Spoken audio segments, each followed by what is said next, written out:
दंगल girl Fatima सना शेख ने हाल ही में अपनी बीमारी एपिलेप्सी यानी मिर्गी के बारे में बात की। उन्होंने एक इंटरव्यू में बताया कि दंगल फिल्म की शूटिंग के दौरान उन्हें इस बीमारी का पता चला था। तो आज के इस वीडियो में हम इसी बीमारी की बात करने वाले हैं और इससे जुड़े कई सवालों के जवाब भी जानेंगे कि किस कारण की वजह से मिर्गी के दौरे आते हैं, कब हमें डॉक्टर के पास जाने की जरूरत है और इसका इलाज क्या है। सुनिए न्यूरोसर्जन हिमांशु कृष्णा को। नमस्कार, मैं हूं डॉक्टर हिमांशु कृष्णा।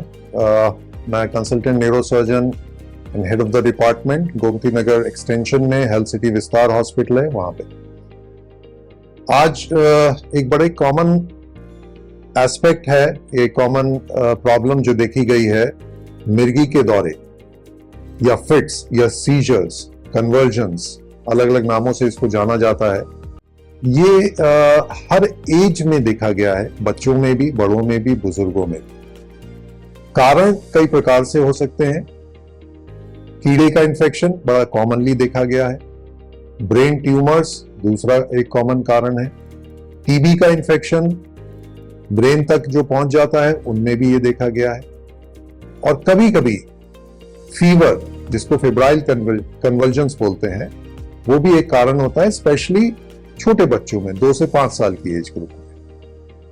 लेकिन इन सब के बावजूद एक कैटेगरी होती है जिसको हम लोग बोलते हैं इडियोपैथिक। इडियोपैथिक मतलब जिसका कोई ऑब्वियस रीजन नहीं होता है, एंड दैट इज वो सबसे ज्यादा कॉमन परसेंटेज में होता है। तो सबसे ज्यादा कॉमन जो कॉज अगर हम बोलेंगे उसको बोलेंगे इडियोपैथिक, जिसका कोई ऑब्वियस कॉज नहीं है लेकिन फिर भी झटका आ रहा है। झटका या फिट्स जिसको हम बोल रहे हैं वो बेसिकली ब्रेन, दिमाग से एक्स्ट्रा अनकंट्रोल्ड इलेक्ट्रिकल डिस्चार्जेस, बिजली की तरंगे अनकंट्रोल्ड वे में जब ब्रेन से निकलती हैं और जिस हिस्से से निकलती हैं उस हिस्से में अपने आप से हरकत होने लगती है। या तो हाथ हिलने लगेगा, आंखें ऊपर को हो जाएंगी और धीरे धीरे वो पूरे शरीर में होता है, इंसान बेहोश हो जाता है और गिर जाता है। कॉमनली इस तरीके का झटका देखा गया। कभी कभी झटके इस तरह से भी होते हैं कि अचानक से फ्लैशेस ऑफ लाइट आने लगा या घूमनी आई और हाथ पैर में हरकत हुई, अकड़न आ गई, दांत पिस गए, जुबान दांत के बीच में आ गई जिसको टंग बाइट बोलते हैं, और इंसान गिरा और दौरे आए। तो ये अलग अलग प्रकार से देखा गया। बच्चों में प्रेजेंटेशंस और तरीके के होते हैं। नाउ इंपॉर्टेंट ये है कि अगर इस तरीके का कभी भी कहीं पे भी ऑब्जर्वेशन आया है किसी के साथ भी या जानकारी में, तो उसमें जल्दी ही एक न्यूरोलॉजिकल इवैल्यूएशन या कंसल्टेशन लेना चाहिए।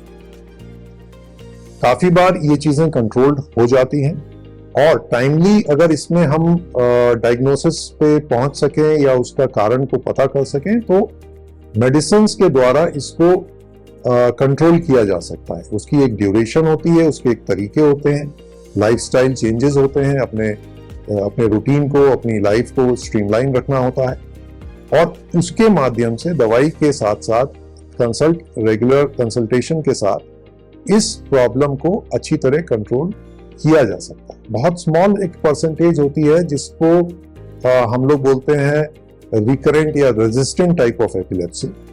इनमें कभी कभी सर्जरी की भी जरूरत पड़ती है। तो एपिलेप्सी सर्जरी एक बड़ी एडवांस्ड और स्पेशल एस्पेक्ट है जो कुछ केसेस में जरूरत पड़ती है और वो करी जाती है, लेकिन मेजॉरिटी केसेस में इसको अच्छी तरह टाइमली इंटरवेंशन, टाइमली कंसल्टेशन के माध्यम से कंट्रोल किया जा सकता है। तो जैसा कि आपने सुना न्यूरोसर्जन हिमांशु कृष्णा को, जिन्होंने बहुत ही सरल भाषा में आपको इस बीमारी के बारे में बताया। हम उम्मीद करते हैं कि आपको हमारा ये वीडियो अच्छा लगा होगा, तो इसे ज्यादा से ज्यादा लोगों तक शेयर करें, क्योंकि इस बीमारी के बारे में लोगों को अवेयर होने की वाकई जरूरत है। तो फिलहाल के लिए इतना ही, जल्द ही फिर मिलेंगे। नमस्कार।